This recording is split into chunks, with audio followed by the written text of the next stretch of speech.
Leaning into sacred living, the seven sacred keys. Now, these are keys that I've come up with through my own experience of living. I speak on these often. I love to bring them into my teachings, and hopefully, you'll see how it resonates with you. Sacred living isn't about doing more rituals, it's about how you live your life moment to moment and how choice by choice creates an experience.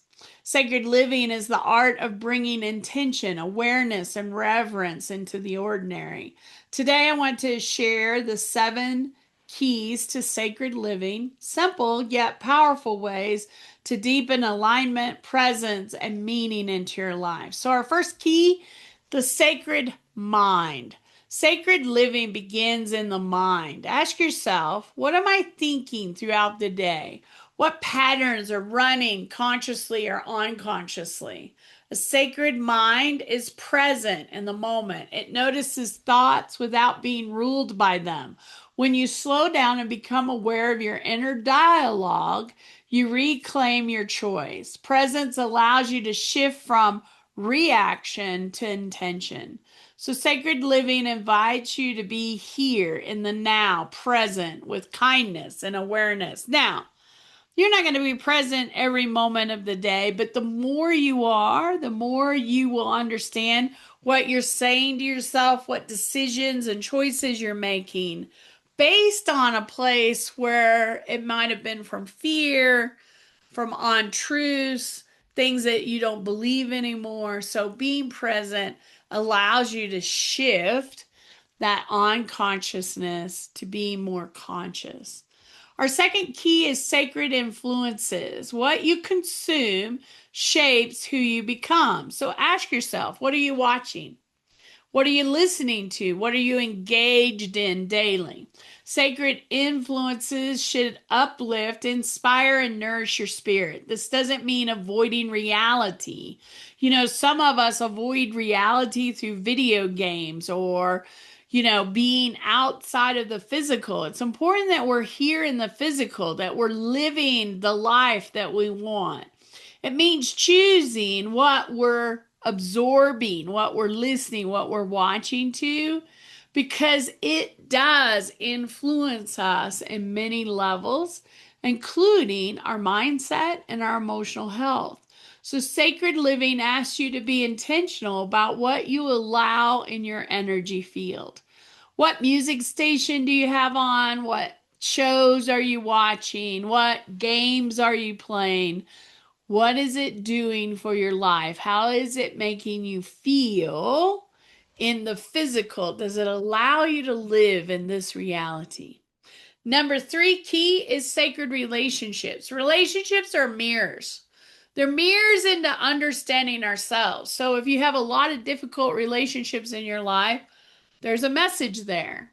If you attract in really hard relationships, there's a lesson there. Sacred relationships are supportive. They're honest with each other. They're respectful. They're growth oriented. So ask yourself, do my relationships feel nourishing? Am I able to be authentic and seen? Sacred living honors the importance of grounding yourself with people who support your healing, expansion, and truth. Not every relationship is meant to last forever, and that's okay. But ask yourself, is there a give and a receive? Is there balance? Is there support there? Or is it one sided? The relationship should be sacred. Our next key is sacred healing. Sacred living requires a commitment to healing, healing ourselves, healing our lineage, healing what has been carried forward unconsciously. This includes our emotional wounds, our ancestral baggage, our old beliefs, our past experience. Sacred healing is not about perfection, but it's about willingness. As you heal, you free not only yourself, but future generations. Here's the truth. Everyone living on the planet today came here to heal. We came here to heal the past. We came here to heal our ancestor lineage. We came here to heal the patterns and cycles that our family carried forward. We have the tools. We have the ability to clear and heal that, not only for ourselves, for our children, for our community, for the world. We are all here to heal and understand that we all need healing. Our next key is sacred work. And it's not about what you do, it's about how you do it. Whether you're a teacher, a healer, a parent, an office professional, a painter, a construction worker, a retail clerk, you're a creative, whatever your work is, it needs to become sacred when it's done with presence, integrity, and care. Sacred living invites you to bring intention and meaning into your daily work. No matter the setting, can you bring that sacred energy into your workspace? How you interact with your customers, your clients, the people that you're working with, your coworkers. How do you become a better influence? How do you bring positive energy to the workplace? Now, let's talk about the key sacred self. At the heart of sacred living is how you treat yourself. Ask yourself, do I respect my needs? Do I listen to my body? Do I honor my limits? Sacred self means resting without guilt, saying no when needed, honoring your own emotions, and valuing your time and your energy.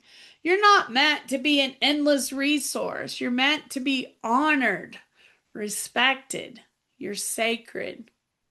The last one is sacred space. Sacred living needs sacred space. That doesn't mean you have to be elaborate. Sacred space is a place where you feel grounded, safe, and connected. It can be an altar, a quiet corner of your desk, your bedroom, your ritual space.